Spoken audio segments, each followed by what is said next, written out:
Greetings to you, sweet friends and family. It is I, D. Trussell, and you are listening to the Duncan Trussell Family Hour podcast.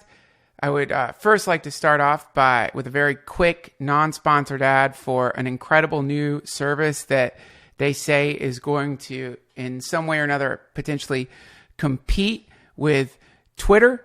It's called Cleanax.com. You can go check it out, and it's basically a way that you can tweet your snot, basically. It's just like instead of tweeting, Instagram's got pics and Twitter has got words, but Cleanox.com, you can just take pictures of the various types of mucus and whatever expulsions happen to come exploding out of your body. And you can also like other or dislike, or if somebody like blasts out a particularly greenish, sour, clearly infected blow of mucus, you could maybe competitively blast your cleaner, healthier mucus.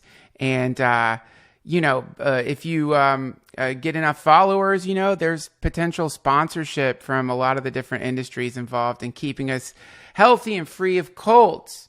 Also, I would be remiss if I did not congratulate my dear listeners who are living in the great country of Canada.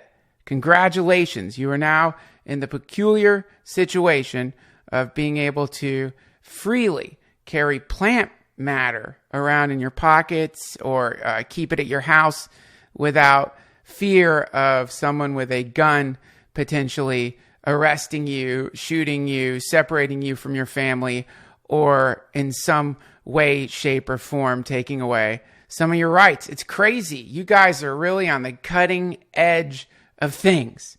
And that brings me to a really exciting announcement. I've already kind of mentioned this before, but, the more I listen to this tape, the more kind of, how do I say, I'm just intrigued by it. If you didn't hear in an earlier episode, I found this old tape that has got one of my favorite sad clown slash railroad hobo style singer, Fergus Blanders. And it's got tracks on it that I've never heard before, that are impossible to find on the internet, that I played for one of my friends at a record store, and he couldn't believe it. These are deep Blanders cuts that seem to be completely, I don't know, they're just nowhere to be found. And I tried to contact the Blanders camp, but he and his manager have gone off radar, which happens sometimes with him.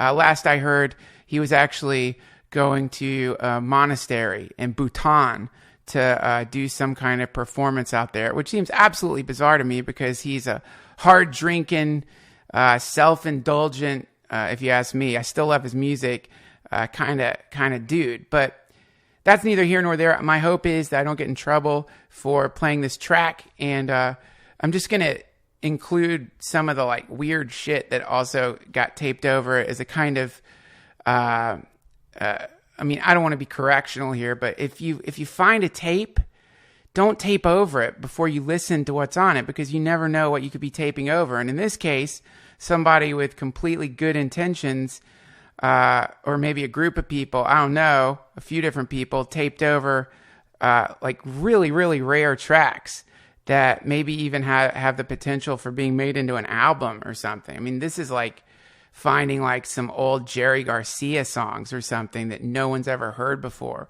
And wow, man, that would be, for a lot of people, that would be pretty exciting. So I'm not pissed. I get it. I've taped over shit that I regret taping over, but I'm just going to include some of the stuff that got taped over.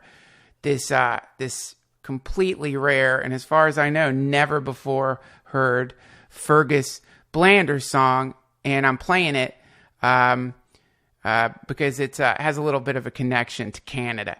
So congrats, Canada. You did it.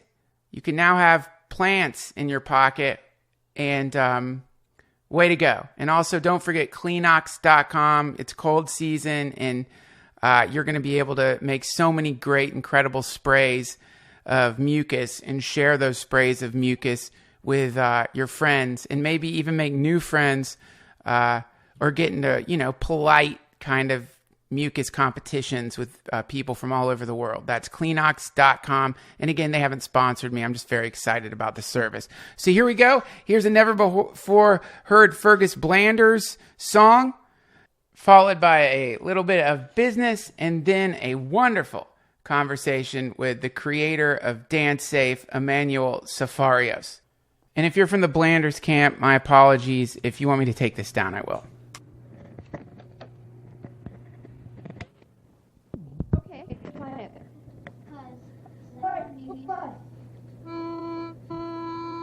What is it?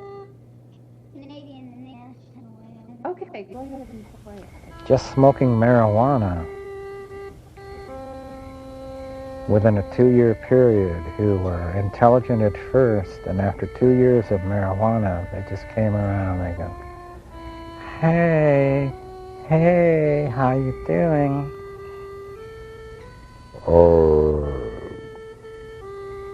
I'm going to be one of the first to say that marijuana is very ultimately destructive. And that finally there'll be government studies to prove that it's totally harmful, much more harmful than it's ever been exposed to have been. Because I've seen it through people. They just end up, hey. I don't like that. I like drunkards, man, because drunkards, they come out of it and they're sick and they spring back and forth. At the bottom of the glass is a college level class, teaching you everything that you need to know. Hear the eyes go tingle, tingle as your coins go jingle, jingle down upon the bar top as you re-enroll. Whiskey's my professor's philosophy she shares. Her alma mater consists of bubs and billionaires. Some take a class for wisdom, others take a class to hide from the angry past that chases them through blasted countrysides. Kings and clowns switch places before they graduate. Some write love on their diploma, others sign their name in hate. But for me, whiskey has been a lover and a friend, which is why I smile when I'm held back and take a glass again. I love whiskey, I love whiskey, I love whiskey, I love whiskey.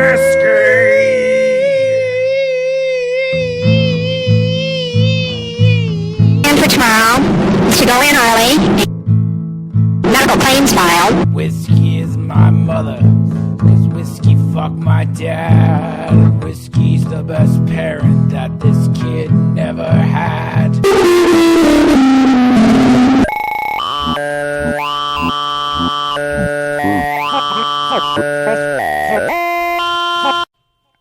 I guess it's a little bit like discovering a Mona Lisa in your basement and realizing that somebody was in a hurry and they wrote a grocery list on top of it.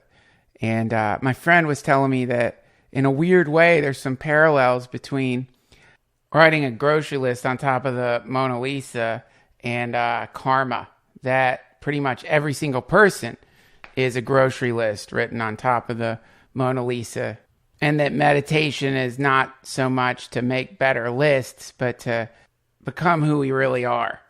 When my friend said that, I just kind of changed the subject, because to me, it's like, here is this beautiful thing, Blanders, and then here is this symbol to me of the whole world, which is like you've got noise and you got static. And then with a tape like this, you think to yourself, which is which? But to me, I'll tell you one thing I know for sure. Blanders is the noise, and everything else is static. And I'm thinking about even having the tape sent to one of those tape reconstruction laboratories in Beijing to see if there's some way that they can maybe pull what's underneath the stuff that's been recorded over Blander's Out, so we can get an entire Fergus Blanders album out of this thing. And if so, then that's going to be great for the entire world. If not, then I guess I'm just going to have to do what my friend said after he babbled on and on for a long time about this stuff, and just accept the fact that even a Mona Lisa that's got grocery lists written all over it is still the Mona Lisa. So we'll see. I'll keep you guys posted. I know you're dying to hear more of Blander's beautiful voice and incredible genius, poetic lyrics. And I'll the more I'm able to recover stuff from this tape, the more I'll try to share it with you. Okay, guys, we got a wonderful podcast for you today. We're going to jump right into it. But first, some quick business. This episode of the DTFH has been made possible by the radiant rainbow beings of light over at squarespace.com. They have specifically requested that I not reveal the fact that Squarespace is in fact a quadrahedron located in a different dimension, and that they are undulating beings of light who are attempting to create a very simple yet profoundly powerful service through which websites can be created, not only so that people can promote their weddings, send out invitations. I don't know why you'd want to promote your wedding. Send out invitations. Well, I guess you'd want to promote it. I guess an invitation is a promotion. I have to read this. This is actually on the script. But one thing that they don't want me to say is that their mission here is to create a very simple and inexpensive way that people can make their dreams come true, because when people make their dreams come true, they manifest some ultimate reality, and the ultimate reality ends up upshifting consciousness, and the upshift of consciousness naturally results in a reduction of violence, and the reduction in violence and aggression inevitably improves the conditions of the planet, and this creates a kind of positive feedback loop, which results in them being able to teleport from their dimension into this dimension, because these beings of light breathe love in the way that we breathe oxygen. So I'm not supposed to tell you that. Sorry, Squarespace. I just felt like if I don't let people know who you guys over there actually are, then I'm kind of being a little unethical. That being said, Squarespace gives you everything you need to create a beautiful website. They have award-winning templates that you can mix and match to in a matter of minutes. If you wanted to, you can create a really incredible site. They've got everything you need to sell stuff. They've got full shopping cart functionality, and not only that, but they've got amazing customer support. So if you run into any kind of confusion, they'll get back to you right away.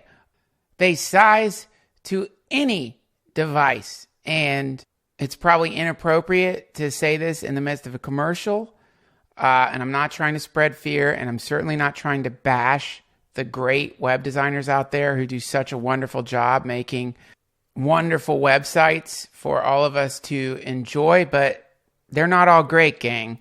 And some of them go deeply and permanently insane from being hunched over their keyboards coding so much. It's called code possession, or the manifestation of the vaporous darkness. And I'm sure you already know this, and I'm not going to go into all the gory details of it, but in Indiana, in one of their cemeteries, right outside of a seminary, they found, one of these web designers who had lost his mind, had gotten like the 5th round of notes from somebody, and had, found the graveyard that their great grandmother was buried in, and gone into the tomb where their great grandmother was buried, and I'm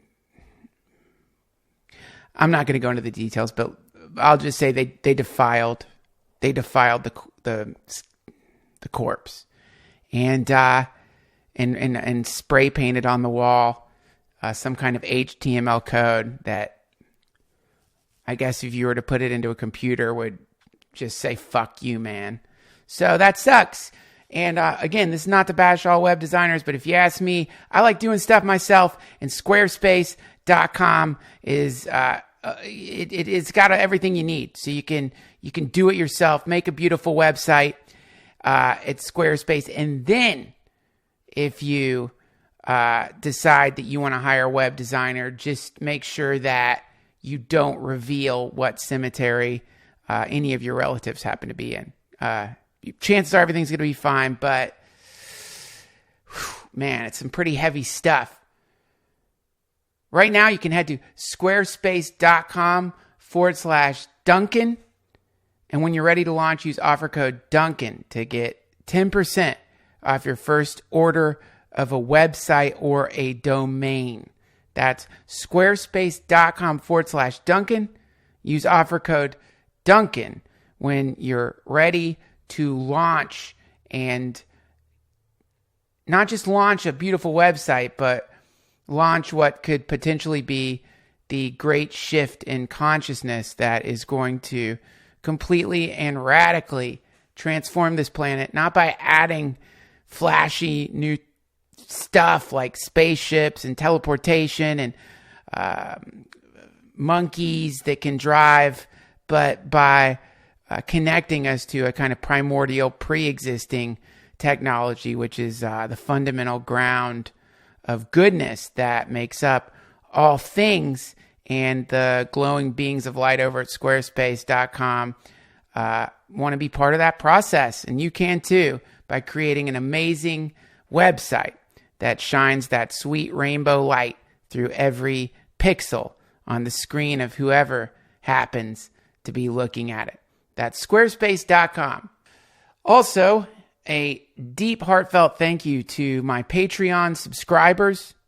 If you go to patreon.com/DTFH, you will be met with uncommercialized episodes of the DTFH.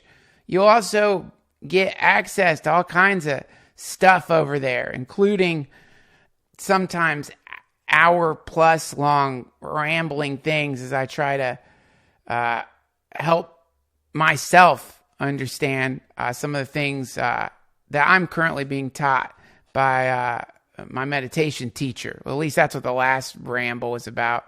And I try to do it in a way that doesn't make me seem like I know what I'm talking about, or like I'm some kind of expert or know-it-all, which is Jesus Christ, depending on how many yerba mates I've consumed, is one of it's a danger. It's a danger, because I'll tell you, it's so much easier to talk about Buddhism and meditation than it is to meditate, which I think is one of the big problems. Because really, it's like every single Buddhist text I read in some way, shape, or form kind of says, well, maybe it's not even a thing you talk about, which is pretty peculiar and to me, and a little paradoxical in the sense that I love watching YouTube videos right now, the great teachers like Chogyam Trungpa Rinpoche, or the Dalai Lama talking about this stuff and fantasizing that they're drawing not from some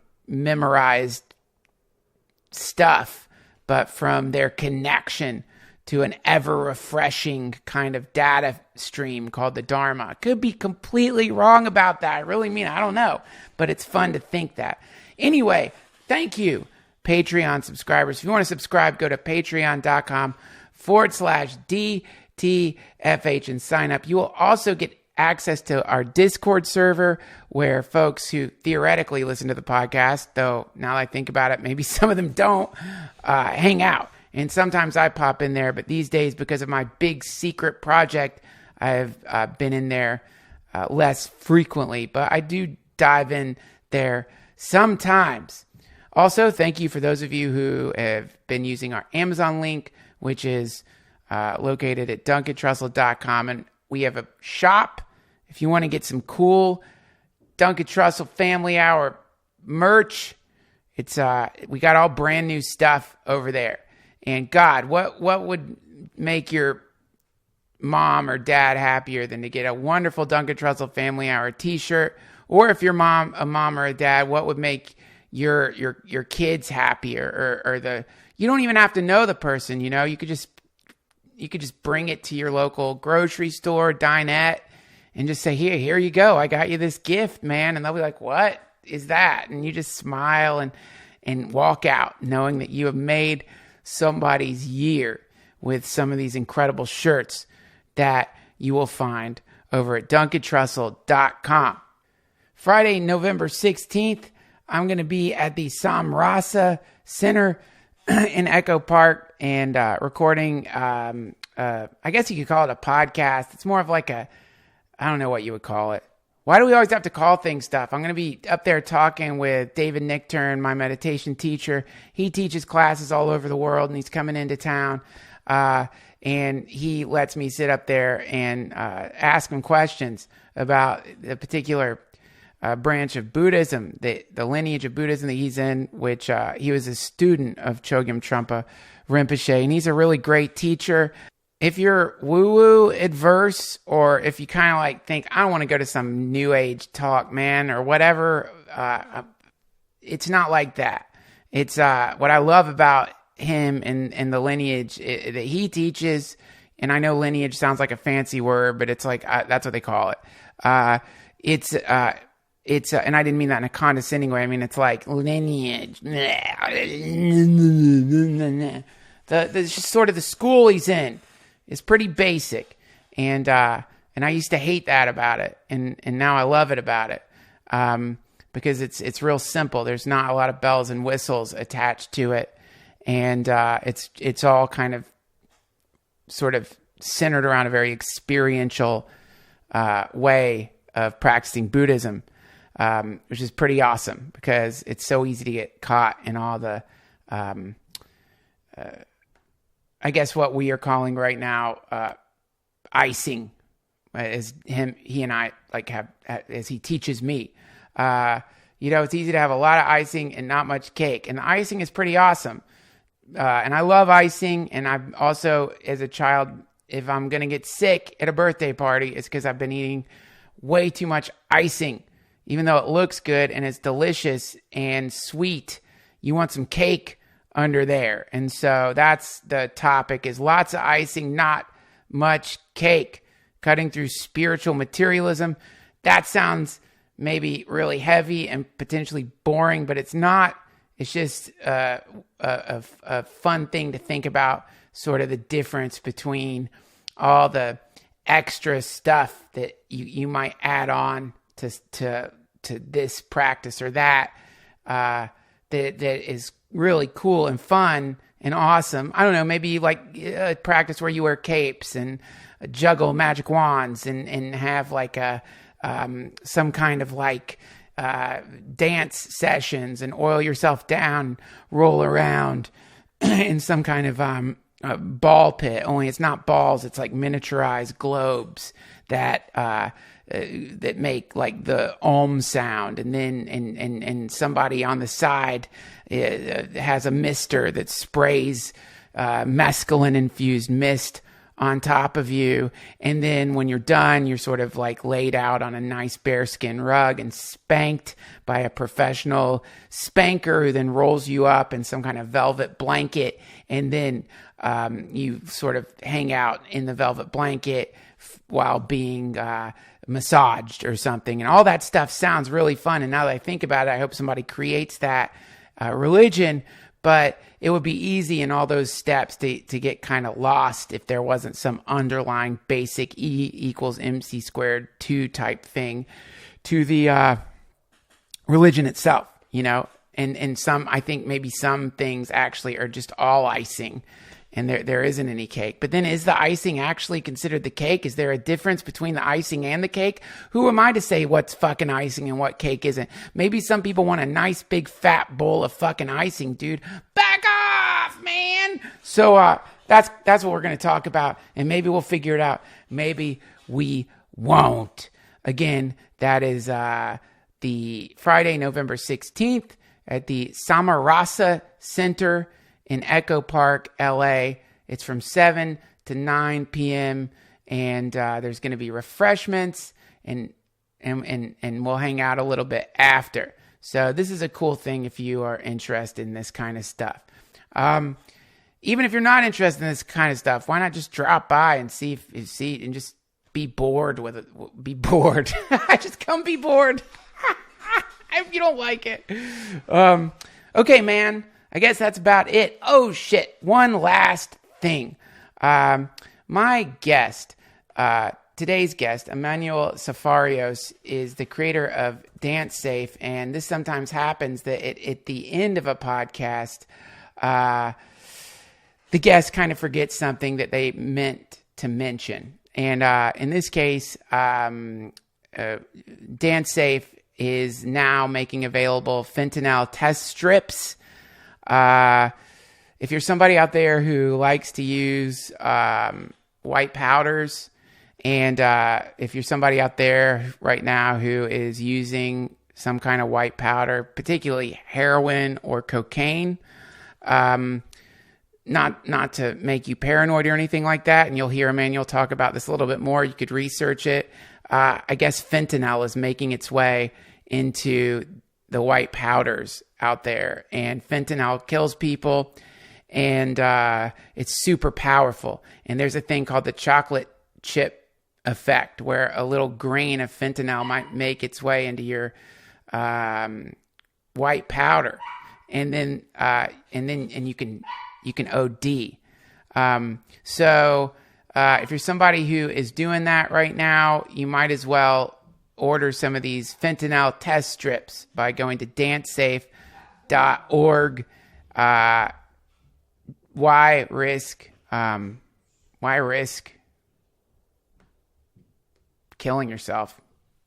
And it sucks that the supply chain is being corrupted by some kind of weird, super powerful synthetic drug. But I really like Emanuel's POV. From my perspective, I've always loved psychedelics, and I think I have more of a kind of like hierarchy of substances, or like a weird ethical hierarchy of substances that I project onto various psychoactives or mind-altering chemicals, whereas for Emanuel, it's more of a, look, people are using substances out there, and there's no sense in shaming them for that, because that doesn't do anything. And also, there's no sense in pretending it isn't happening and then acting shocked every time somebody dies.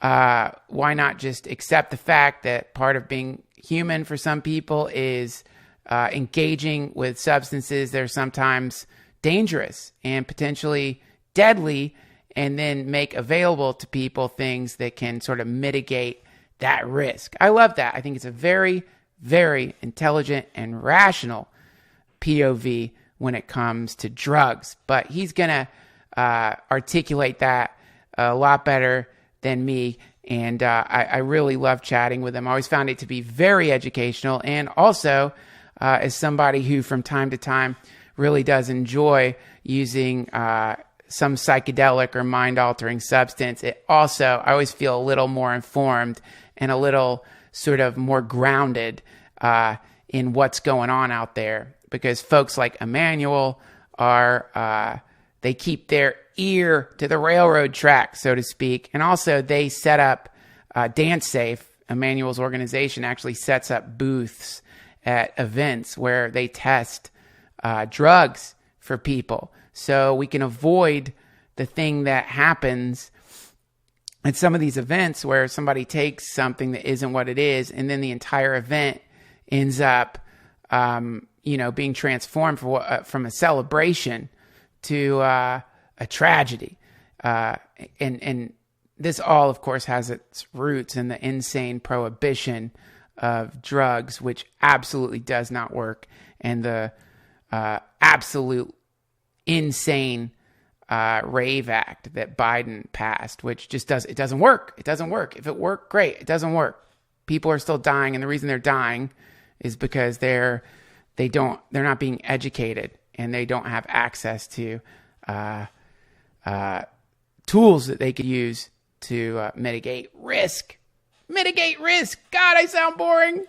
Hey guys, want to come over to my house and mitigate risk tonight? Jesus Christ. Well, anyway, it doesn't have to be boring. And I'll tell you this, I'd rather have boring friends than dead friends, I think. Today's guest is a wonderful human, the founder of DanceSafe.org. This is his second appearance on the DTFH. All the links you need to find Emanuel and all the links you need to get fentanyl strips or any of the testing kits that they supply over at DanceSafe.org will be at DuncanTrussell.com. Now, without further ado, please welcome to the DTFH, Emanuel Sferios.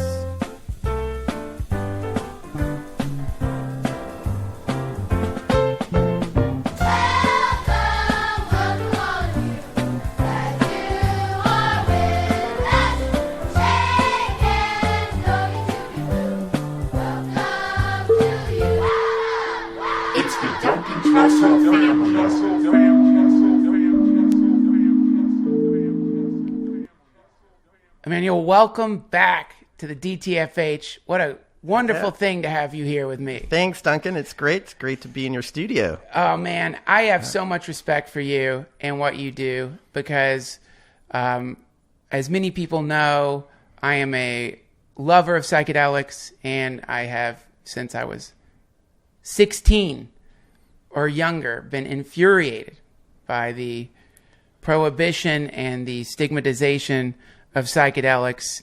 And I consider you to be one of the people who is on the front lines of one of the very important social, for lack of a better word, though I don't like using it, wars that are happening right now, which is the movement to shift the stigmatization, the conditioning, the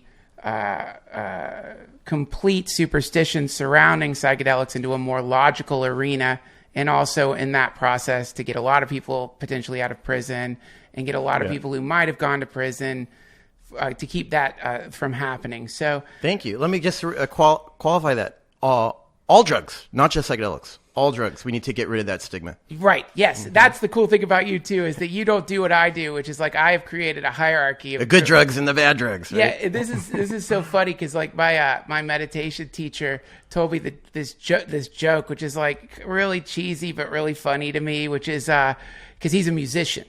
And he's sorry, David, if you're listening, I'm going to butcher your joke. What's the difference between a banjo and an accordion? I don't know. A banjo burns longer. It's like a diss on certain musical instruments. Right. So it's like there's literally a hierarchy of musical instruments. So the violin, so sophisticated. The banjo, what are you, like a redneck? Similarly with this drugs. infects the drug policy reform movement. It really does, because the stigma has been put on all of us, and one way that a drug user tries to relieve themselves of that shame is by saying, oh, well, at least I'm not using crack, or at least I'm not using that drug, whatever it happens to be. Right. Yeah. Well, I guess let's look at that.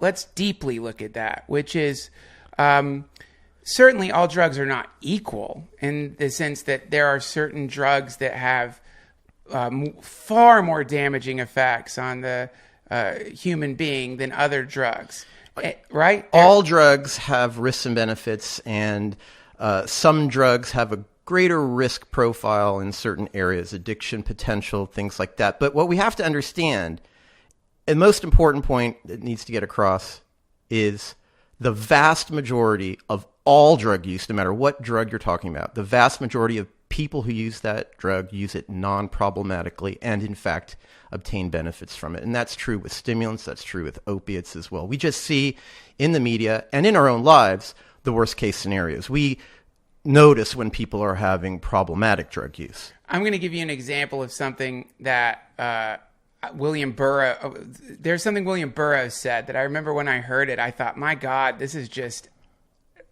awful that he would say this, and it's terrible, and he's just rationalizing a really horrific thing. And then in retrospect, as I've thought of it, just from a rational perspective, I guess it's kind of right. And he was saying that injecting heroin into your body, physiologically, is not really that damaging. No, it's not damaging at all. In fact, the early addicts were doctors who, at the turn of the last century, who had access to it.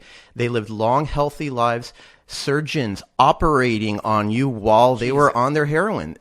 Yeah. I mean, no thanks, though.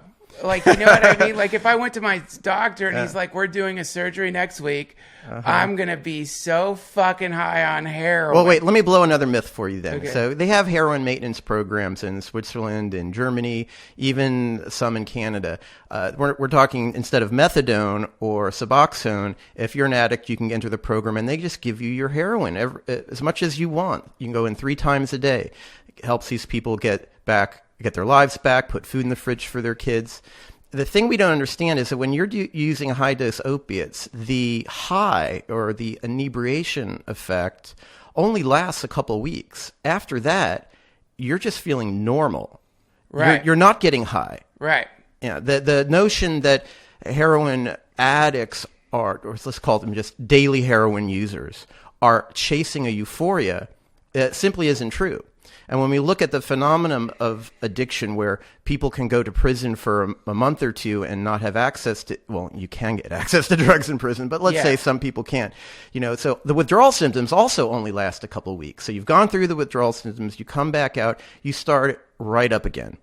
You could call that a substance use disorder, and for some people it may be, but it also may be the case that opiates are the best medication that we have for severe childhood trauma, severe anxiety, things that SSRIs won't touch. We have thousands and thousands of people who make the choice to use high-dose opiates and live functional lives. And what's really killing them today is the fact that there's fentanyl contaminating the drug market. They don't know what dose they're getting. They can't take it regularly. Prohibition has created the addict and our narrative and story in our minds of what the heroin user is. Prohibition has created that. Okay, let's talk about that. I want to get to the root of the problem here, which is that people are taking substances because they want to reduce the suffering they're experiencing in their own lives. Usually, in some way, shape, or form. That's one main reason people use drugs. Well, what are some of the other reasons? Insight, therapy, self-exploration, fun. Maybe you could say wanting to have fun, with your friends is about reducing suffering because it's the opposite of suffering, fun, right? Something like that. But I just want to make sure you're not saying... I don't think most people use drugs to relieve themselves of pain. Maybe largely with opiates, yes, but that's not why people trip. Not right? pain, suffering. Okay, sure. So let's dive into this. So, and I think you're right. Let me refine what I was saying, because it was very monolithic in the sense that when the implication of what I said is that when a person does anything, there's one motivation behind it. Usually there's a variety of different motivations within any action, but there's some overt motivation that has underneath it a bunch of more subtle motivations behind it. So when people use drugs, there's generally some combination of things. Like, for example, if I would be very suspicious if I met someone who told me, I am taking this substance or that substance for knowledge. That's my dog. Is that going to come through? Oh, it'll come through. Okay. That's my dog. We're trying to reduce my dog's suffering. That's Piper itching. And in an attempt to reduce her suffering, it's creating a reverberation through the ceiling, which is then going to make its way into the podcast, which is then going to make its way into the ears of so many people listening, right? And so this brings me to kind of what I want to talk about, which is there is an inevitable karmic repercussion for the way we reduce our own suffering, which is not limited to the individual and the impacts of a substance or method on an individual, but these waves radiate out into society. And so this is where the legislation, I think, comes into, is that there is an acknowledgement, a recognition that we are dealing with these waves of karmic repercussion from people who are doing anything in an attempt to reduce their suffering. But to clarify the point of reducing suffering, entertainment, even most forms of exploration of knowledge have attached to them an element of distraction, a sense of being sort of enamored or caught up in something, whatever it may be. And in that enamored moment and being caught up in like seeing the thing, our suffering, this thing that we were feeling, which made us want to go to a movie, which made us want to reach for the pie, which made us want to like get a massage, which made us want to like get a blowjob or continue our work. Yeah. That we justify we're doing good for the world or, whatever. All of it is an attempt to relieve suffering. Everything anyone does there you go. Is an attempt to relieve suffering. That's right. Except perhaps maybe meditation, but that's the ultimate. Well, I mean, obviously people consciously engage in meditation to relieve suffering, but that's maybe an activity that doesn't produce the karmic results that you were speaking of. Well, I mean, no, my God, with meditation, it's so easy to to get caught in the very same trap you get caught in with a Netflix movie with meditation, where you start like sitting down and taking on some sort of form that you've seen somewhere or another, and imagining in your mind that somewhere in here is like a thing you're doing, and which is fine, by the way, but what really is the difference? And I think you could name some differences, but I want to get to the issue at hand, which is that humans on this planet are suffering, and we want that suffering to not happen anymore. And so we're doing anything we can to try to reduce that suffering. Some of us are shooting heroin. Some of us are shooting people. Some of us are meditating. And yet we still are dealing with like one central fundamental problem, which is like, fuck, we don't feel so good sometimes. So that's what I wanted to talk with you about. It's the ultimate topic. Yeah, it's the ultimate topic. Yeah. So if my methodology for reducing suffering is to inject myself or eat a drug that is going to create some physiological change in me that makes me dependent on that drug, in the short term, I have succeeded in reducing my suffering, but in the long term, I might have added more complication to a situation, and paradoxically, in the long term, amplified my suffering. Happens all the time. Absolutely. I mean, you're kind of defining substance use disorders right there. People who use drugs to escape, to relieve themselves of their pain, their suffering, can get trapped in a cycle. Right. Mm-hmm. That's the thing right there. And I think that like when we look at like regulation, and again, I guess you could say playing devil's advocate here, so that. But let's be clear. That has nothing to do with why drugs were made illegal historically, and has nothing to do with why they remain illegal today. It's not because of the risk of addiction that drugs are illegal. That's maybe an excuse, but drugs were banned because of racism. Every single step of the way, the anti-Asian American laws back in when they built the railroads, what is that, late 1800s, the first ever drug laws were laws that were combined with other anti-Asian culture laws. So they banned smoking opium at the same time that they banned carrying your laundry on a stick over your shoulder. Because that destroyed my mother's life. Was it a joke? Or That's a joke. She became hooked, dude. She was at first. It just started off on the weekends. She's carrying her laundry all day. Then she'd wake up in the morning and carry her laundry, and then it was really bad. Right, it was a downward spiral. Yeah, we allowed them to come over and build the railroads for us. Once the railroads were done, we didn't like them around our communities, so we started passing laws aimed at their culture, and one of them was opium. That's the first drug laws in this country. Right. Yeah, well, okay. So in the past, and I've heard the same thing with Nixon, and like that he like wanted to figure out a way that he could essentially, like, the idea is let's concoct a way that we can control people by arresting them. And so what we do is we make something that is a completely natural, normal facet of human experience, the reduction of suffering through this chemical or that chemical, illegal. And so what we've done here is by stigmatizing and legislating this thing or that thing, now what I have is an avenue to arrest people. Right. And that produces this kind of eerie, horrific power that's been moralized. So it's kind of like, of course we must do this.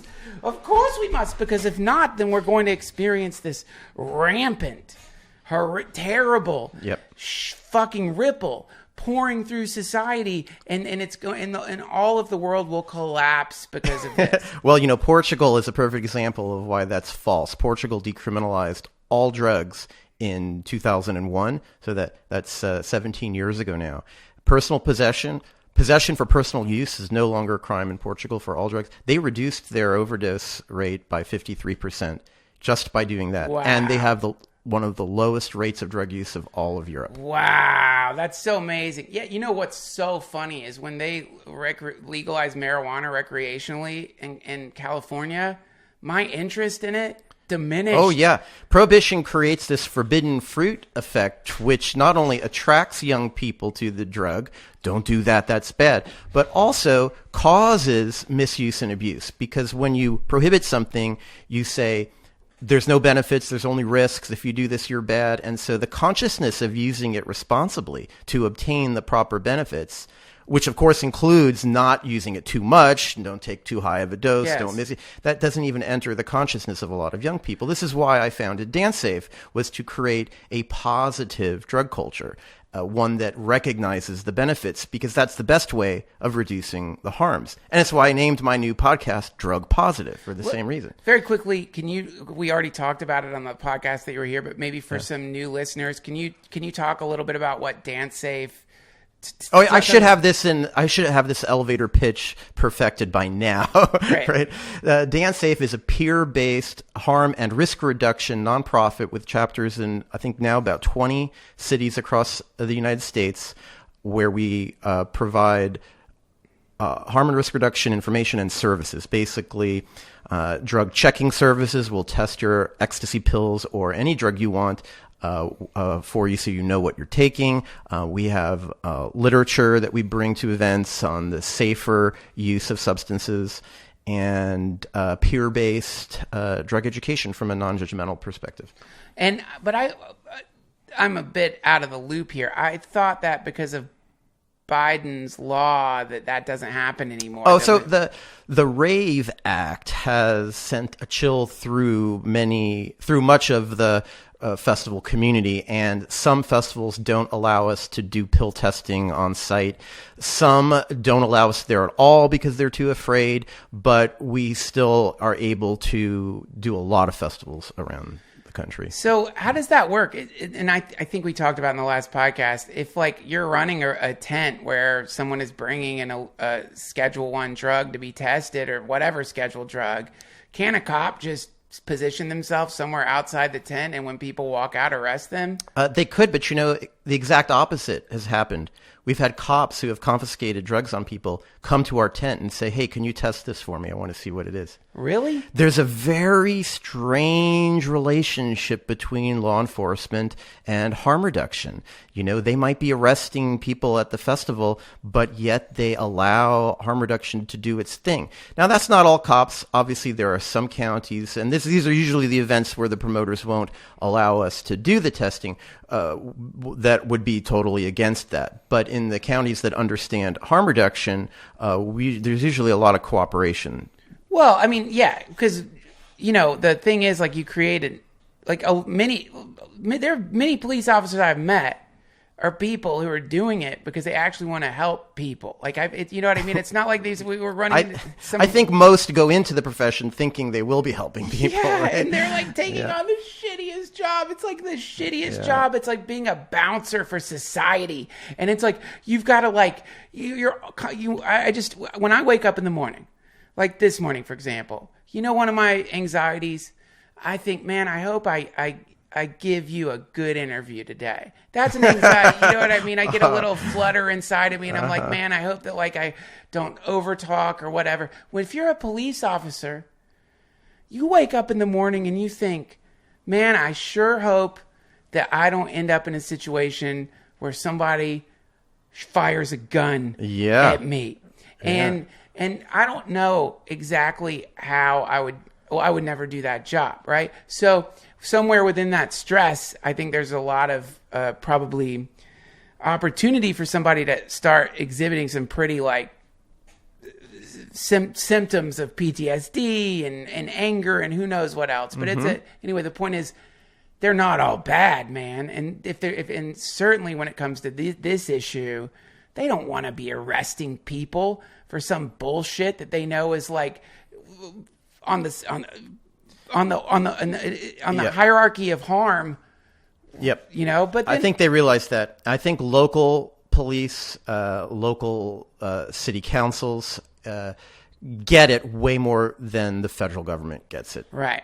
Mm-hmm. That's right. And that's how change is happening in this country. It's not happening at the federal level. Congress is gridlocked, and you're never going to get a law passed through Congress. But we've decriminalized or legalized cannabis in over half the states in the United States through initiatives, state-by-state initiatives. And what I tell people now on my podcast, I promote every episode, is the next step we need to do is state-by-state initiatives to decriminalize all drugs, because the polling has already happened. And across the entire country, Republicans and Democrats alike, by a sizable majority, favor the decriminalization of all drugs, that possession for personal use should no longer be a crime. Really? That should be the next thing that the movement takes on. And I keep trying to promote that. What polls are you citing there? It was a private opinion poll conducted by a reputable opinion polling group. There's some movement happening in California with a group that I'm in contact with. It's probably going to do the first one. They're thinking either Oregon, Colorado, or California. It's going to happen maybe next year, the first one. I know in one of the debates between Ted Cruz and Beto O'Rourke,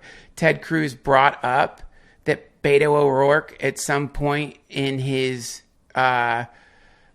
political career was for exactly what you're saying. Mm-hmm. And Cruz brought that up and as a political bludgeon to make him seem like he was a monster. Yeah, well, fuck those feds. Who cares about what Congress thinks? You do it on a state-by-state level, right? Let the feds come in and try to fight us. For a while, they were raiding a lot of California pot clubs.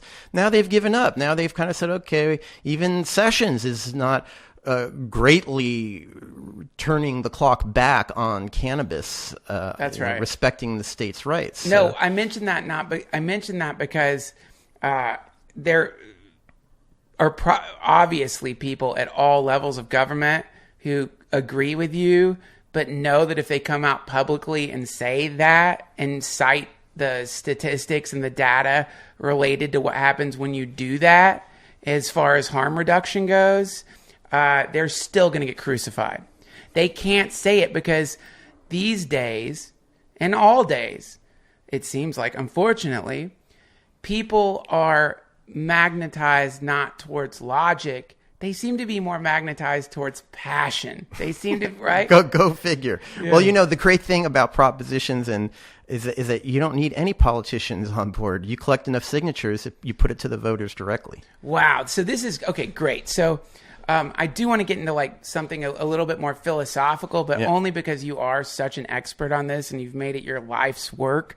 Why don't we just do it right now? Like, all right. What are the steps that anybody listening to this who feels drawn towards the notion that we should decriminalize all drugs, what are some steps they could start taking to help this reality happen? And also, if you don't mind, if you could just add some data sets that they could go to so that they could educate themselves on it. And you know what I mean? If someone listening right now, if you're like rolling your eyes and like, what the fuck are you talking about? That's the most insane, psychotic, lunatic, shitty, satanic idea I ever heard in my fucking life. This guy is out of his goddamn mind. What if I don't want my kid to be able to go down to the 7-Eleven and buy some fucking methamphetamine and smoke meth behind the fucking 7-Eleven. This guy's Satan. What are you doing? Why are you letting this man on your podcast? He's going to destroy society.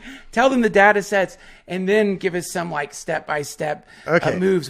So first thing people need to know is that decriminalization is not legalization.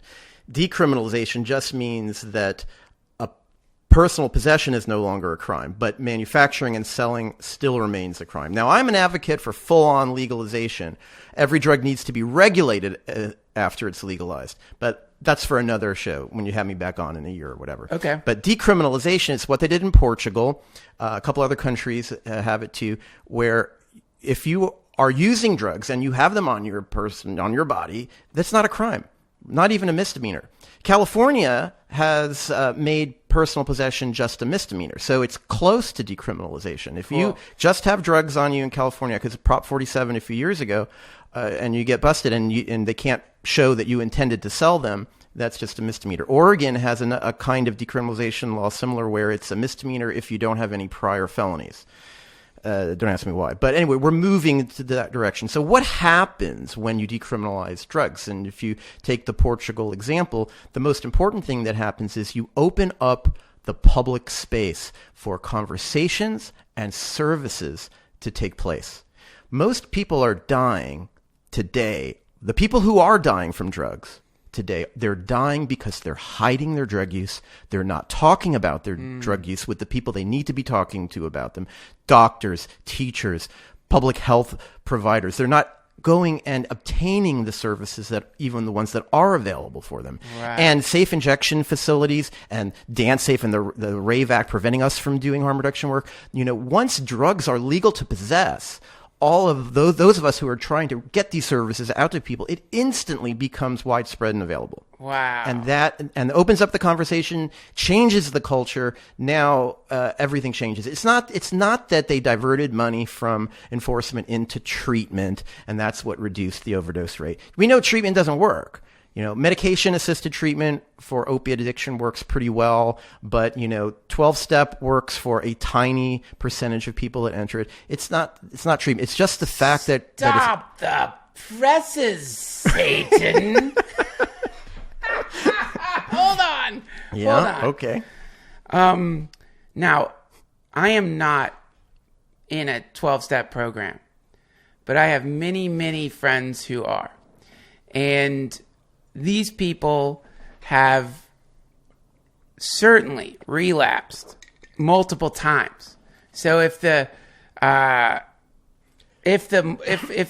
quantification mechanism we're looking for here is not relapsing as being an indication that the program is successful, then yes, perhaps you're right. People do relapse when they go into 12-step programs, but the 12-step programs themselves are producing for some people a structure within which they can explore themselves and maybe get to the root of why they've been making some of the decisions they've been making, which have caused their lives so many problems. And any addict will tell you that it's not the substance that is causing the problems. The substance abuse is a flower growing off of a much deeper, the roots go much deeper in this tree of sorrows, and that we get to the root, and from that we might find that the addiction or the addictive behavior diminishes. So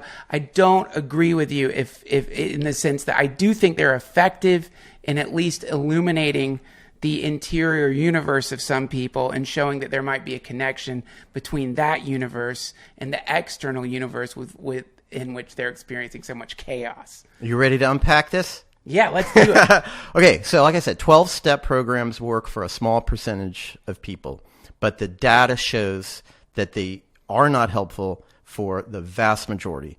And in fact, whatever treatment program you can name helps approximately the same percentage. Can you define what you mean by work? That the individual can... let's just do it this way, that the individual feels that they are no longer suffering from their problematic drug-taking behaviors.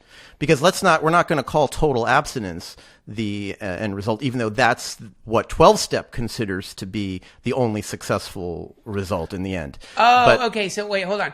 Right, so if we use the criteria of the program itself, as in like working means that you are not using. If that is the criteria, which I'm not sure if it is, then you could say it's not working.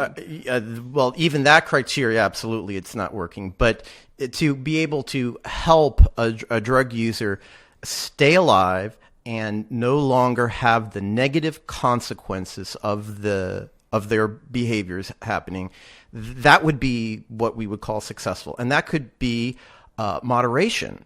No longer feeling the compulsion to use too much, too often, right? Okay. Anthony Bourdain committed suicide, right? Remember him? Yes, of course. And he had a problem in his 20s with heroin. And he kills himself, 30 years, 40 years later. And because people knew about his problem in the 20s, they immediately jump on this notion, oh, well, maybe he was using drugs and the toxicology reports came back. No, he wasn't using drugs, right? And he would drink alcohol on his show. Socially, didn't seem like he had a problem with alcohol, but there was a lot of the 12-steppers that would come out and criticize him and even see things in his drinking on his show that weren't there, right? Because they are steeped in the abstinence-only model. But the fact is, the vast majority of people that recover from addiction do not become totally abstinent. They are able to partake in the substances that at one point in their past they had a problem with. The vast majority. Gotcha. Wow. Okay, I got you. Okay, cool. That makes a lot of sense. That's cool, man. So but again, it's like, man, I have met people, alcoholics in particular, who like they can't. Alcohol is very interesting, and I think our entire addiction treatment kind of paradigm began with alcohol. Certainly 12-step grew out of alcohol, right? But alcohol is different in a lot of ways than other drug addictions, because I think there's a certain type of alcoholic, and I believe it's a genetic profile, where they have the tiniest amount of alcohol, boom, their personality changes completely. I used to live with one of them, and they become helpless and dependent, and it's like you know whether they've had half a beer because suddenly they're a different person. And for people like that, for that particular type of alcoholism, I think maybe total abstinence really is the only way to go. Okay. But that is that you don't see that kind of thing with most of the other drugs that people can get themselves addicted to. I got you. So it's like you're talking about a more nuanced approach to this. It's like, let's not lump every single addict into the exact same category. There's genetic profiles connected to all these various addictions, and because of that, there clearly are different treatment methods based individual to individual. Yeah. I'll just tell you something about myself. In my 20s, I had a meth habit, lasted 9 months. And I actually went to NA afterwards. And I loved NA. I loved it. I have to say I didn't do the 12 steps because I didn't really need to, but I understood what Narcotics Anonymous was all about, and I became a big proponent of it. So because I think it does help a lot of people. Very, very pure organization. They no bullshit in that organization. At least if people are going voluntarily, because court appointed 12-step just fucks with the entire 12-step thing if you're being forced to go there. Yeah. So I just say it only works for a small percentage of people.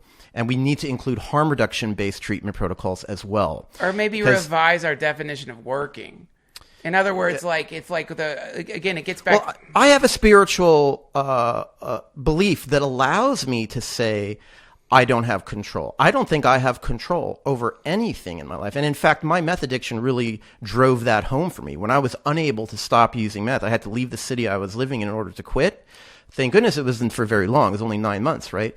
But that made me realize, I'm just a sock puppet. Right? With the universe's tentacles inside me, moving me around. Even the activism I do, everything that I think I take credit for, that's just nature doing its thing. And so I was able to accept admit that you're powerless kind of thing, because it didn't make me feel more shame. But for a lot of people, the surrender to a higher power, the admit that you're powerless over your addiction, etc., that it's a permanent thing that's going to be with you the rest of your life, and therefore total abstinence is the only way to go. A lot of people, most people, the vast majority, can't accept that, and it actually locks them into a low self-esteem and addictive drug-taking behaviors. Whereas if you let them feel that they're more powerful and they can manage it, even if on a spiritual level, you and I will think, well, you really don't have power over anything. That actually helps other people. Yeah. And maybe if we begin, another problem of this viewpoint on addiction is that people who are deeply and profoundly addicted to things that aren't chemicals are completely in denial. And so people who aren't, who are just stone cold sober people who find their attention grabbed inexorably by a relationship, by a career, by a fixation on their thought patterns, by any number of things. What's the number one leading cause of death in teenagers from driving? Do you know? Cause of teenage car accidents? Yeah. I don't know, drinking? I don't know. Texting. Yeah, texting. Yeah. Yeah. So there you have an example of another addiction, which is that people are their attention has been grabbed by their phones, and their attention has been grabbed by the desire to constantly communicate with people, right, even when they're driving. And this is causing deaths all over the fucking place. So those many people who are fixated on their phones don't consider themselves to be addicts. They just think of themselves as living a normal life and doing what's necessary to efficiently run their business.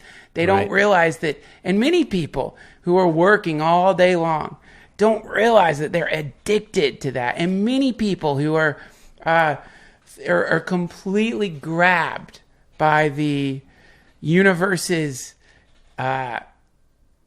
sticky and hypnotic aspect of being able to numb and nullify ourselves by ignoring something within us, don't know it. And so you watch TV and like, man, I'm glad I'm not addicted to meth.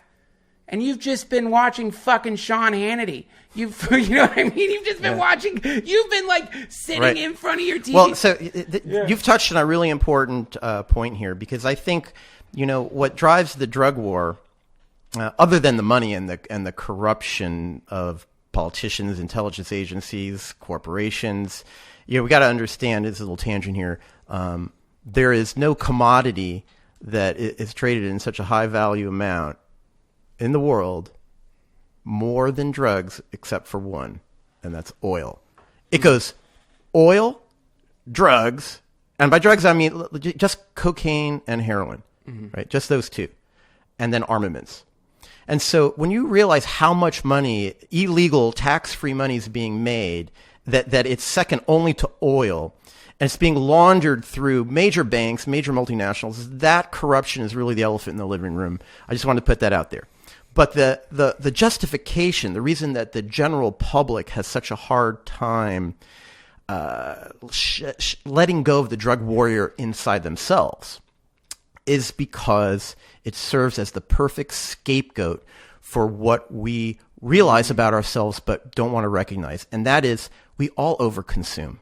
We live in a society that tells us to gratify our desires instantly all the time. Yeah. And the greatest motivator of human behavior is shame.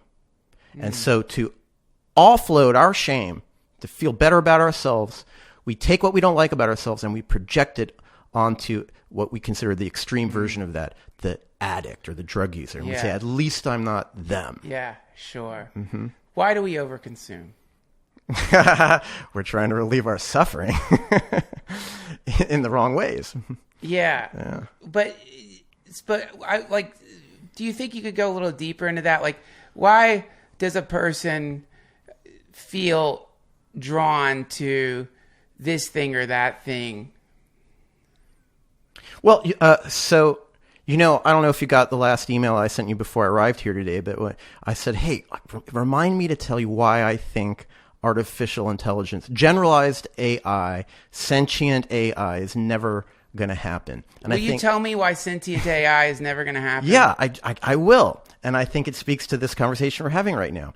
Because, current artificial intelligence, is really just pattern recognition. The kind of machine learning and neural networks that we have, we've been able to program that can, win the game of Go. I'm a Go player, right? Google's DeepMind AlphaGo is incredible, right? So we've made great strides in artificial intelligence, but it's not sentient. And the reason is because in order to learn, you have to have desire. Intelligence emerges from desire, and desire is primary. The baby is born, and if it didn't have any desires, it would never learn. But it learns when it cries, mom feeds it. And it starts to develop an intelligence that it knows how to manipulate its world. It all begins because it had a desire. Desire is fundamental to the universe, this avoidance of pain, moving towards pleasure or contentment or happiness and avoiding what we don't like. It's integral into the universe. We are born from it. And I think, does that answer your question?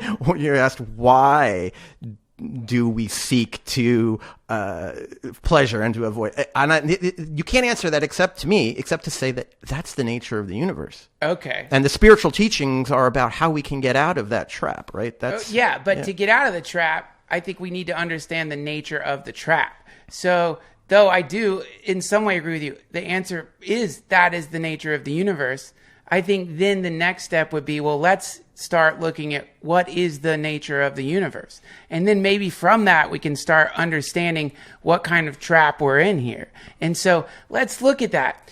A baby has some desire, is hungry, cries, gets milk, and that satiates temporarily the baby's hunger.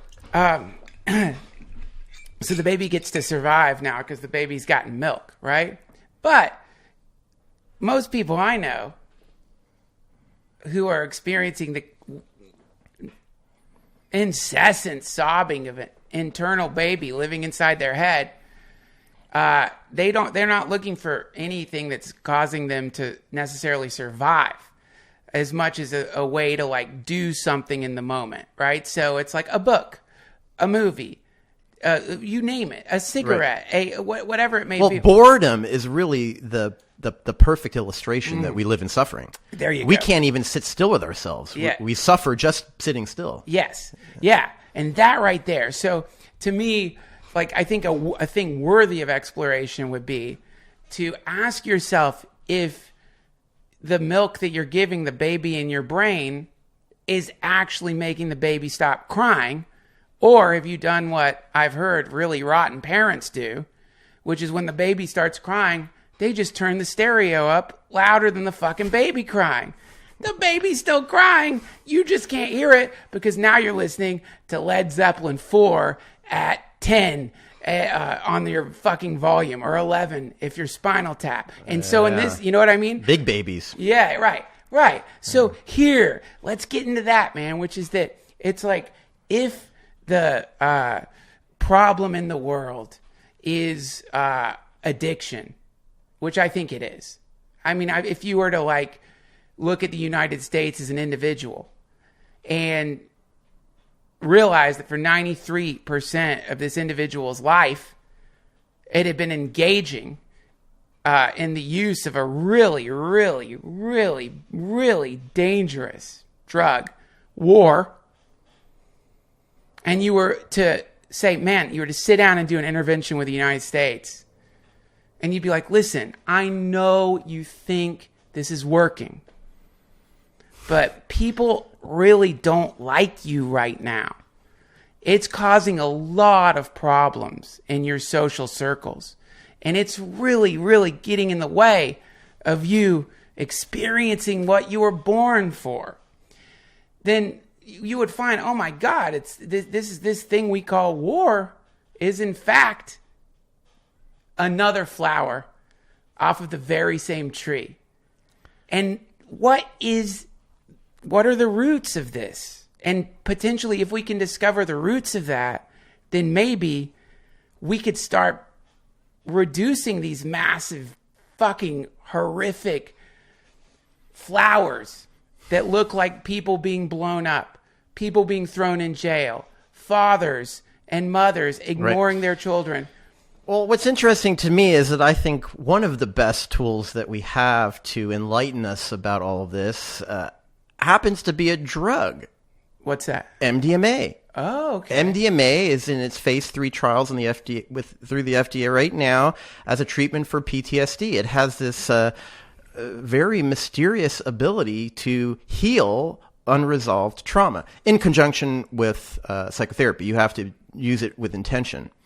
And to the degree that war, and certainly the drug war, as I just explained, the scapegoating process is largely from our unresolved trauma, that what we don't like about ourselves, the shame that we feel, that we project on others, right? The greed that we want more, the jealousy that we have, all these things, come largely from unresolved trauma.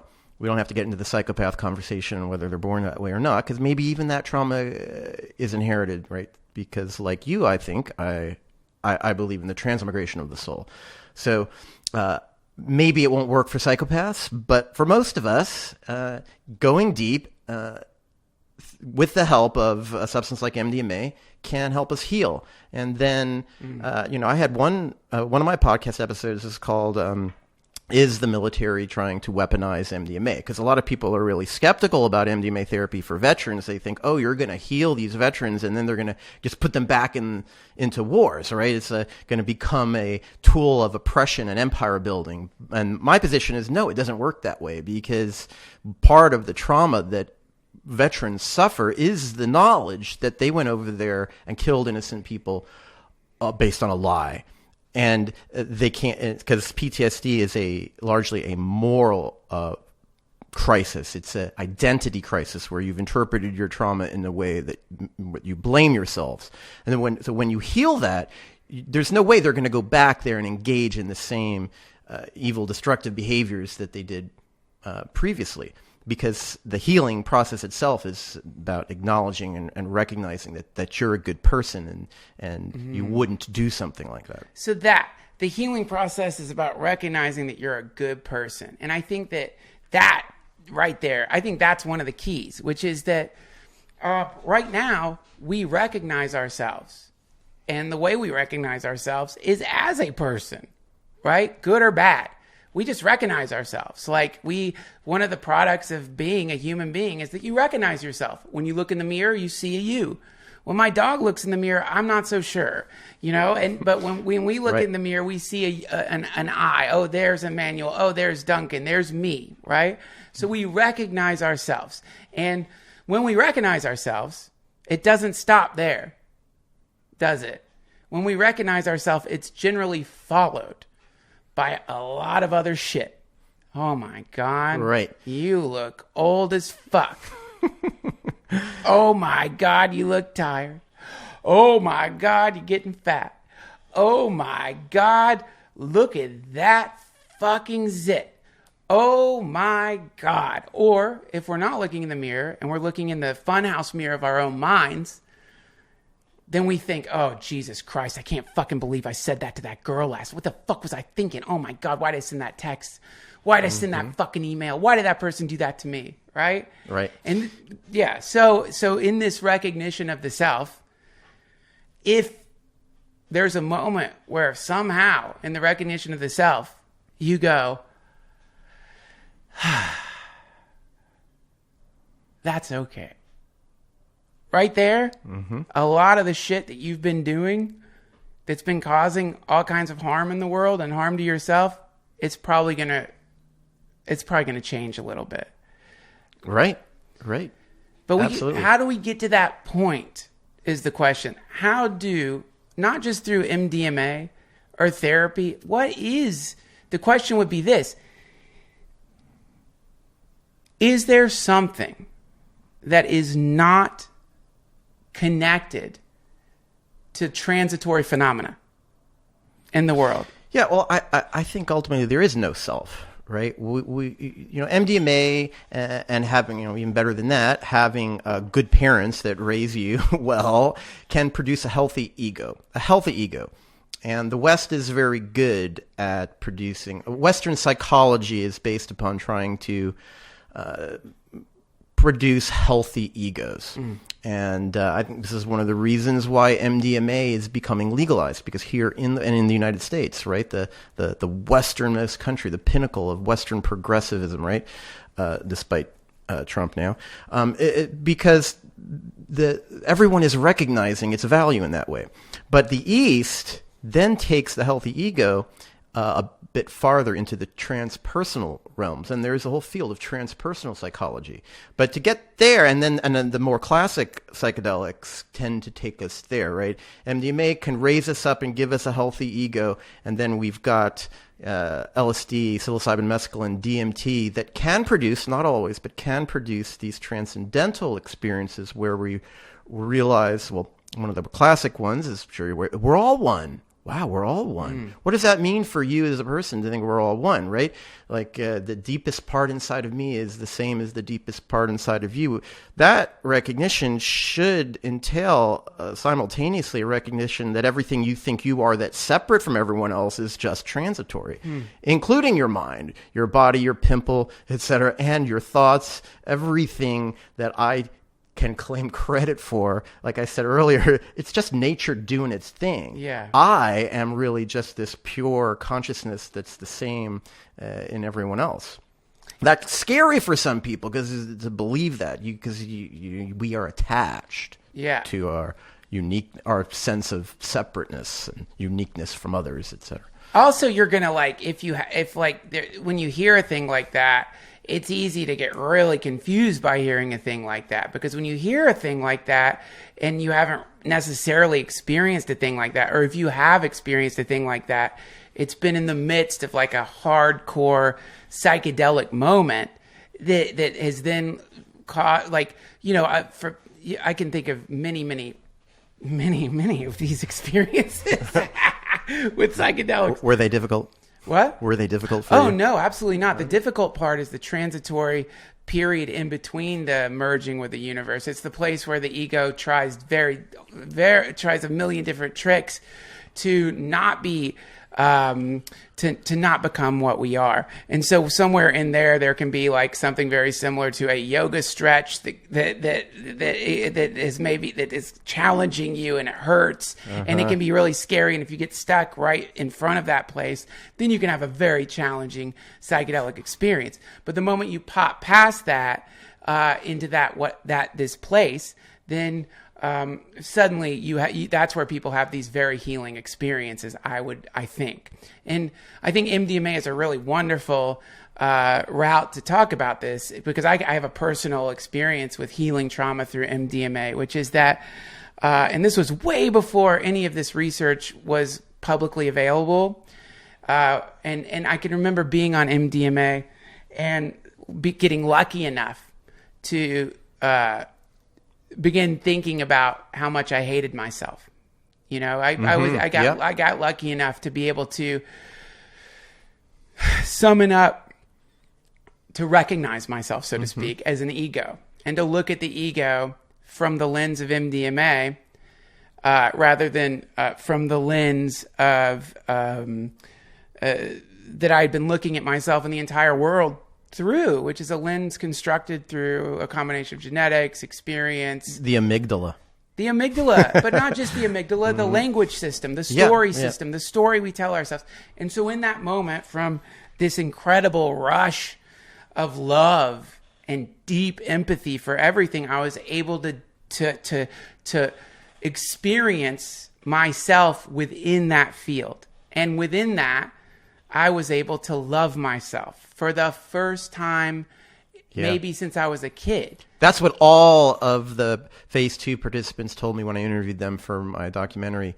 There's this classic mechanism of action for MDMA that you hear scientists talk about, where it shuts down the amygdala, where the fear center of our brain is, and increases activity in the forebrain, where we can make new thoughts, put things in context. And you hold that space for 5-6 hours with a therapist and talk about your traumatic experience. It creates new neural pathways, And then even when you're not on the drug, now when you remember the traumatic incident, it doesn't activate the amygdala anymore because you've spent so much time developing these new neural pathways. That's the classic mechanism of action. But when you speak to all of the subjects who went through the study, what they will tell you is exactly what you said. I forgave myself. I realized I like myself. Because PTSD is a moral crisis, like I said. It only happens when it affects your sense of self. That's right. And MDMA has this amazing, beautiful, miraculous, nobody understands why, ability to produce self-appreciation and self-love. And then, of course, that includes empathy and love for others because we all are only one self. See, I disagree with the idea that nobody understands why.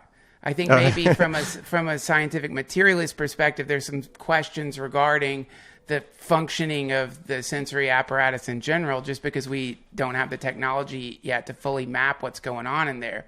But it gets back to this idea, which is there a state that is not affected by phenomena? And where we run into some problems, not just with MDMA, LSD, alcohol, TV, movies, relationships, orgasm, is that this thing happens sometimes in a person's life where suddenly they experience that MDMA sense of universal love, this feeling of, oh my God, I'm okay with all the flaws and all I've done.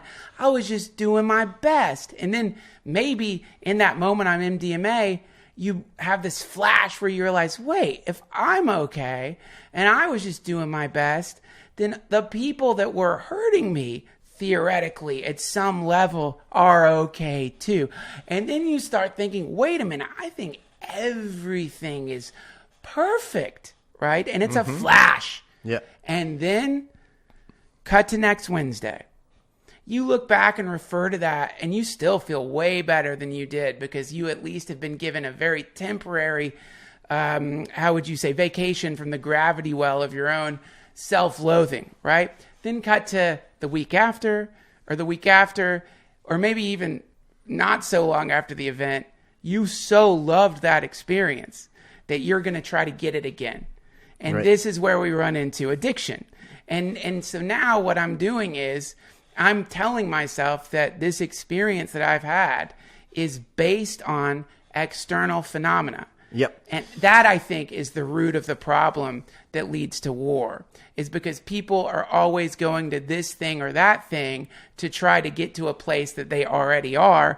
And through this sort of never-ending, furious attempt to get to that point, we end up completely not being in that point. And that point, I think, is what we actually are. I fully agree. Fortunately, you can't take MDMA every day. It just won't work. So it's got kind of a built-in anti-addiction mechanism in that regard. But I think if you could feel that every day, people would get addicted to it, obviously. But I also think most people actually learn the lesson that you're talking about, right? The euphoria and the inner peace that MDMA and other substances can produce for people. They recognize that's a temporary phenomenon, and everyone thinks, wow, how can I cultivate that more in my own life? Because they don't go immediately. Most people don't become addicted to any drug, right? They just don't, right? There's a moderation effect that's just normal, and we get it, But it stimulates people's thought process like it did you, and perhaps psychedelics in your life have led you to become a spiritual thinker, right? Like they have for me. And that's a good thing. I think the answer, I'm never going to pretend to know the answer, but one way of exploring it is that state is always among us, even as emotions and activity, it's like the white screen that the movies project on. It's always there. And drugs can kind of snap our brain out of the habitual thoughts and emotions and feelings that allow us to see, oh, there's a purity behind this. That purity, that peace exists even in a battlefield of war. It's always there. Yeah. And is there something that's the same about us that's not transitory? I've always thought of it this way from the teachings of spiritual masters that I've read. When you reach that state in meditation, when you first thing you stop identifying with your body, right? You know, feeling a little itch is one of the first things I remember when I said, God, that itch is over there. I'm not going to focus on that, you know? Then it's like your thoughts. Okay, like, I don't want to focus on my thoughts. I just want to kind of be present and feel my real self, not in like, all these thoughts keep coming up. I'm like, wow, where do those thoughts keep coming from? It's not me. I realize that's not me because I don't want that thought. I'm trying to get rid of them, but it keeps on coming. That's not me. And you get to this state where, and I've been able to do for, a minute at a time where it feels like, wow, there no thoughts coming through my mind at all. Like, oh, I'm, really meditating well now, right? Well, ostensibly you get to this place where you've totally disidentified with your body, with your mind, even with your emotions, but you still feel that you're there. You're still there. You're feeling your pure consciousness. If at that moment someone came behind you and put a bullet through your head, you wouldn't even notice. You would just stay right there, feeling yourself. Because that pure, real thing that you are is not connected with your body or your mind. It's the entire universe. It's what is. Yeah. You like that one, huh? Yeah. Yeah, me too. That was good. And that is, I think, where some confusion happens. So that people think, oh, well, to get there, I need to meditate. And now we're in the same predicament, aren't we? Getting addicted to meditation. No, we're getting addicted to the idea that state is not a fundamental state, that is actually what we are. And so now we're like, okay, by meditating, I'll get to this place. By meditating, I'll get to this place. And so now, and that's great, by the way, that's okay. Whatever reason you have for sitting still, or more importantly, whatever reason you have for remembering who you actually are, it's a great reason, if you ask me. Mm-hmm. If the reason's because you want to radiate some love, if the reason is because you want to become a rock star, if the reason is because you want to potentially levitate or teleport or read people's minds, whatever the thing is to me, the many complex and very interesting intentionalities that lead to a person relieving themselves of the amnesia that comes from having a highly complex nervous system that has manufactured an identity and a past, present, and future, and has manufactured a sense that we are separate. I'm all for it, Yeah. Well, it seems like as we go down these winding paths, the paths get a little wider. Or, you know what I mean? And we end up meeting people from other paths. Like, oh, hey, where were you? Oh, man, I was on the LSD path, right? And then you run into someone hey, where were you? I'm like, oh, I was on the path of sorcery. I was studying magic. And you run into somebody else and you're like, where the hell were you? And they're like, oh, I was trying to be powerful. I was trying to be a powerful boss. I was trying to get myself into a flow state so that I could make more money. And you were like, oh, cool. All right. Well, let's all walk together for a little while. And then as you walk down that path, it begins to widen a little bit more. And you look over and it's like, whoa, there's a monk here. And then you look over and you're like, whoa, there's a shaman here. And you look over and then those people, they begin to kind of help you refine. And then suddenly you end up at a moment where you're all the same person walking down the very same path, except it wasn't a path. You've become what you actually are.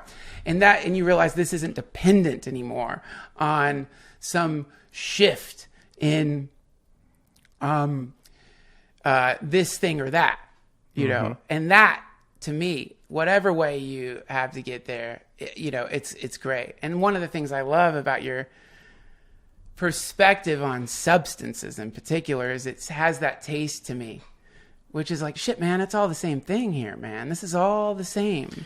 Oh, yeah, right. That brings up something interesting, this debate of whether or not drug experiences are real, right? Oh, that was just a drug experience. A lot of people poo-poo psychedelics because like you're hallucinating, like whatever's happening to you is not real, Well, in the West, we have a very different definition of real than what they have in the East. In the West, real means occupying a location in space and time, right?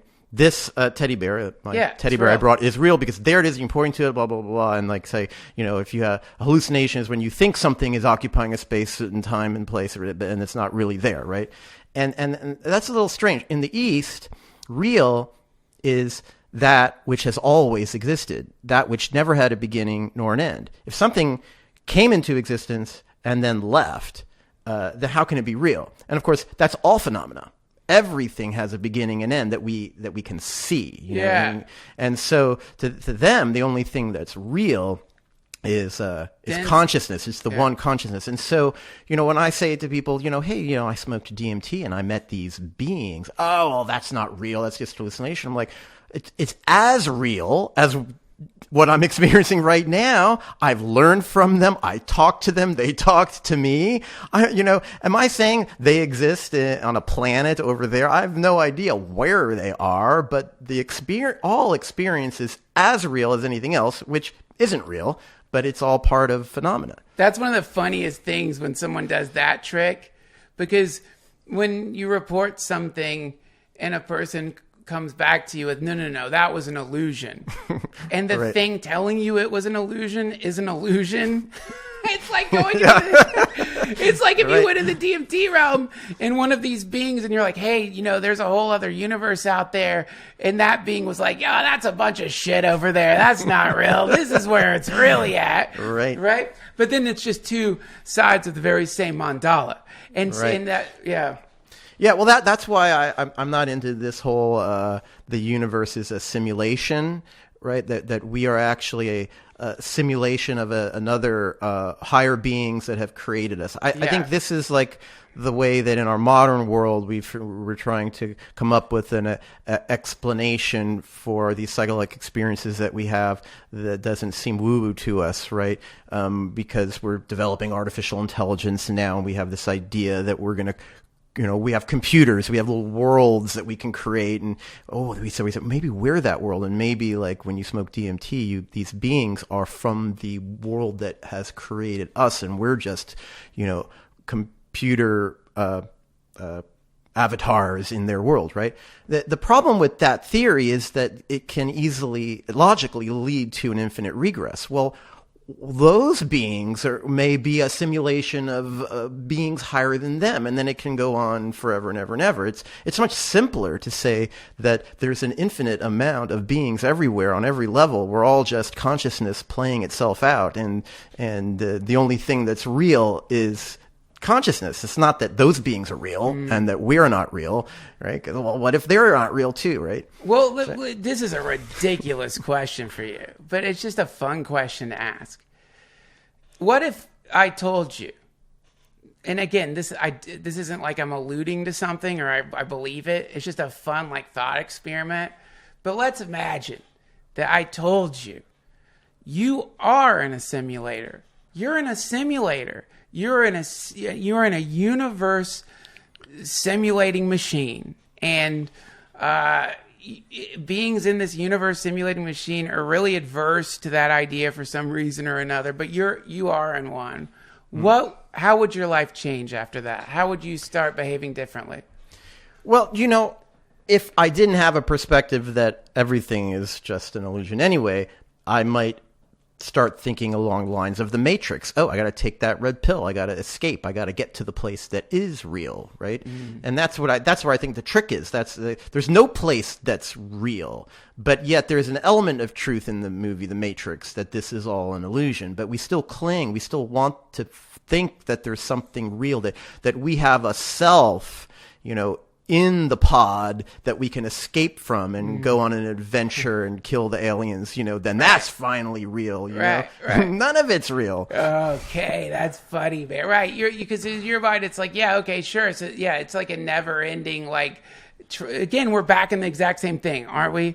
Which is that we're trying to get from one point to another with this idea that it's going to help as an antidote to this problem, when the problem itself is the problem that we've identified as being real, permanent, continuous, and that is causing all of the suffering. So yeah, that's to me is like something that's really amazing to think about. Is that just a fun question would be, what if you didn't need, and I don't mean like boring party pooper way, as I used to interpret it when you'd hear people say this. What if you didn't need anything? What if right now, even if you don't believe it, even if you're not feeling it or thinking it, you are that place? What if that was true and what if that was the only true thing? Wow, man. That there's something within that, I think, that would, as far as like I'm concerned, if that was what I thought, I imagine that it would probably reduce a lot of the bullshit that I was doing in the world. What they say is then you would be free, right? But they also say we all are free, that the process is just to realize that. It's sort of moving the veil that we're actually not free. Our bondage is only an illusion also. But what we want to do is be and feel and know that we're free. How do you do that? Yeah, well, there's many ways. There's prescriptions have been given to us from the ancient days through various forms of yoga, meditation. Ambien. Right, MDMA, LSD, right? I tend to think that meditation is the way to go in the end, right? We can get peak experiences in the PEEK through drugs, right? Well, you get a little peak. It's like, whoa, look at that. Whoa, wow, yeah. Then we're right back in our body, and maybe there's some healing, and we change slowly over time through these psychedelics. Obviously, that's true. But I don't think most of us are going to become fully free, self-realized, simply through the use of psychedelics. Although it can happen instantly for unknown reasons to anyone, I think. But I think that the recipes we've been given over the ages by people who at least claim they've gotten there tend to all point towards meditation and not acting selfishly, right? Going against the current of what our body and mind wants to do. There's a great phrase that one spiritual master said that I read is, every day, do one thing your mind doesn't want to do, and don't do one thing your mind does want to do. And that's just a great way to start the process of becoming free. Realize that you don't have to do what your inclinations and your body and your feelings and sit. In other words, sit with your suffering and accept your suffering, because suffering is love. Yes, but what a high level thing that is. To that point that you so beautifully just made there is, for a lot of people, when they hear suffering, they have different ideas of it. They think of it like the feeling when you burn your hand or something like that. They don't realize it's not the feeling when you burn your hand. It's all the feelings following when you burned, all the thoughts following, the recursive thoughts following when you burnt your hand. But to get to this idea of suffering, one thing that I heard that used to drive me up the fucking wall about suffering is that many of these teachers would say, you're not going to fix it. Give up that idea. This idea that, give up the idea that this thing that you think is fixable in the way you think it is. It's not. It's a fundamental state, right? And then suddenly, if you just for a second, and this is what I love about what you're saying, in particular in relation to chemicals. Imagine if just for a second, no matter what activity you may happen to be engaged in at this very moment, whatever it may be, that's perfect. That's perfect right there, including the grief, including the suffering. So in other words, when I'm so for me, if I'm like, oh God, I feel so bad. And this has now happened with my teachers after my dad died in particular, I had this wonderful moment with one of my teachers on the phone where I'm crying on the phone with him. And I say, I feel so terrible. I feel so sad. I feel so bad. I am so unhappy. And he said, you're going to feel that way. And that's it. There wasn't and then, right. Now do this, now do that. Right. It was, this is where you're at. Right. And in that, I stopped trying to evade it. I stopped trying to escape it. Yeah. I stopped trying to get out of it. And maybe you felt bad with a little less suffering. That's it, man. Yeah, that's it. That's it. But listen, in the same way my trainer, when I was going to the gym a long time ago before I hurt my back, I'd like to return. But in the same way my trainer taught me how to do pull-ups by like applying all these embarrassing straps to my body so I could do pull-ups. Mm-hmm. Psychedelics can function in a similar way, which is or drugs or whatever it may be. But for me, it's psychedelics. These can be these kind of like intermediary tools. And like, you know, when you go do yoga, well, at least if you're me, and you go do yoga and the yoga teacher will come and give you like 17 embarrassing, like odd cushions and shit so that you can get into the poses. And you're like humiliated because like you're looking at people who are as like bendy as a fucking rubber band, who are like in their 80s and they're having to use like carpets and shit to like prop your body up to do downward dog. And but over time, the props kind of naturally, you're like, I don't need it anymore. I'm already limber. You know, I could already do that. The props start naturally falling away. You know, so to me, this is like what the psychedelic pathway, one part of it is. And that's not to say that it's and you can really trick yourself. Because at some point, you can either start thinking that, you can start thinking one thing or the other regarding psychedelics. You can start thinking, man, I've been doing this too long. I don't need this anymore. And now you're shaming yourself and you're all like, you know, you're all shit. Or you could start thinking like, man, I'm not going to do this anymore because it's bad.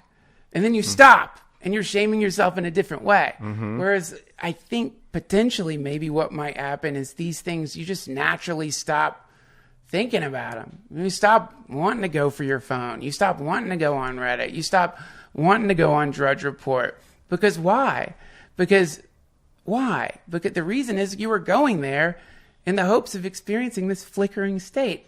And now you've found it everywhere. I think that would be my theory. Right.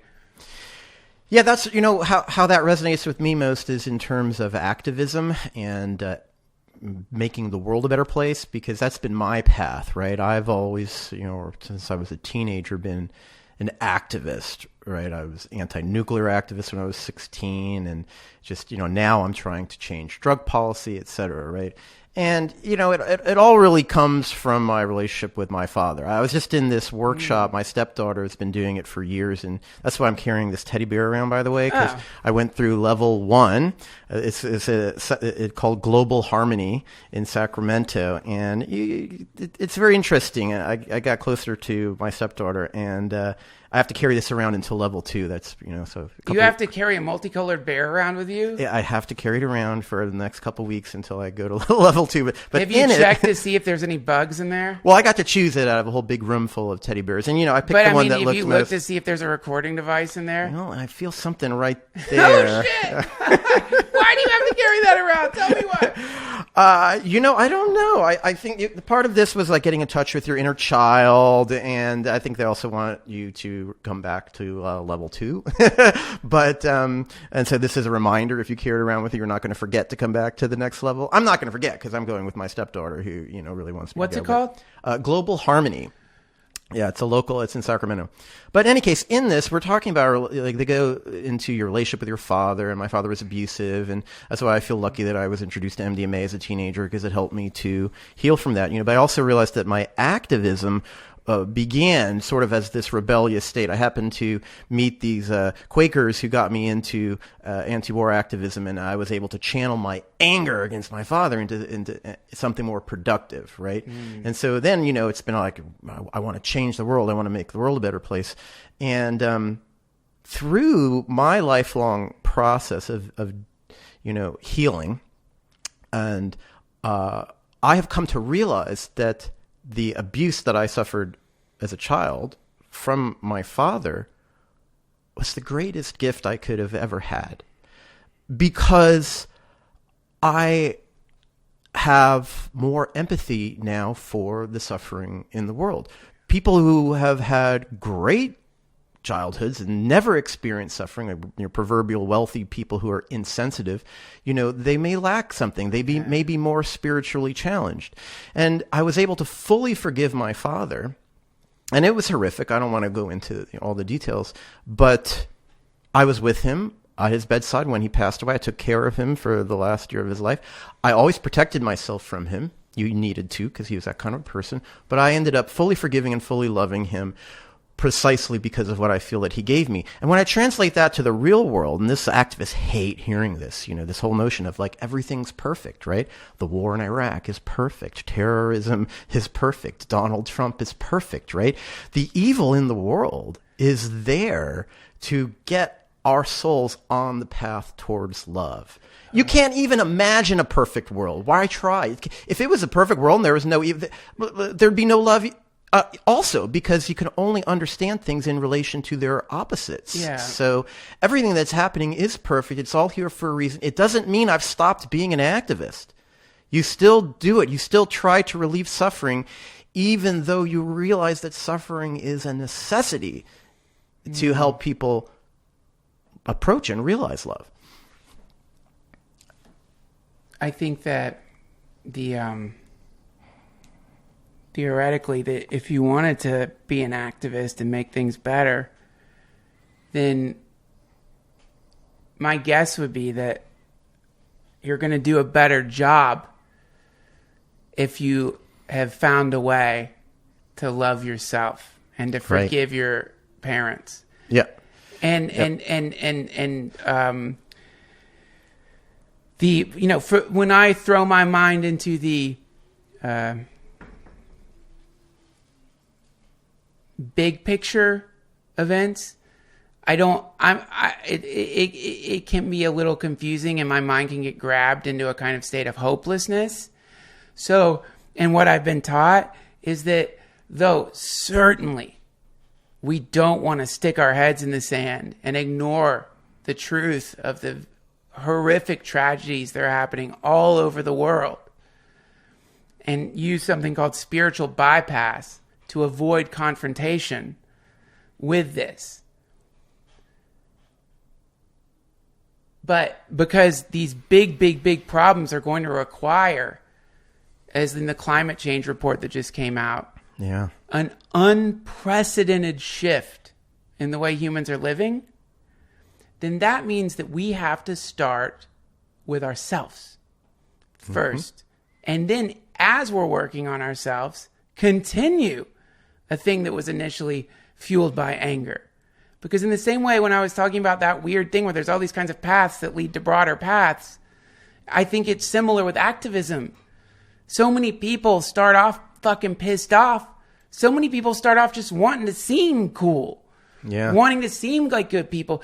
So many people have all these crazy reasons at the beginning of it, and then as they progress, they begin to realize, oh, wait, we're all here for the same reason. And then the fights that happen between activists when you're kind of far out in this strange mandala, they stop happening. Because now we're getting closer and closer to the real truth, which is that we want to connect or to remember who we really are, what we really are. Because what we really are is fundamentally good. I have never in my fucking life heard anybody criticize a rose. I've never a rose. Yeah, I've never heard anybody be like, man, I gotta tell you, roses suck. Man, roses, oh my God. Who does that rose think he is? Look at that rose.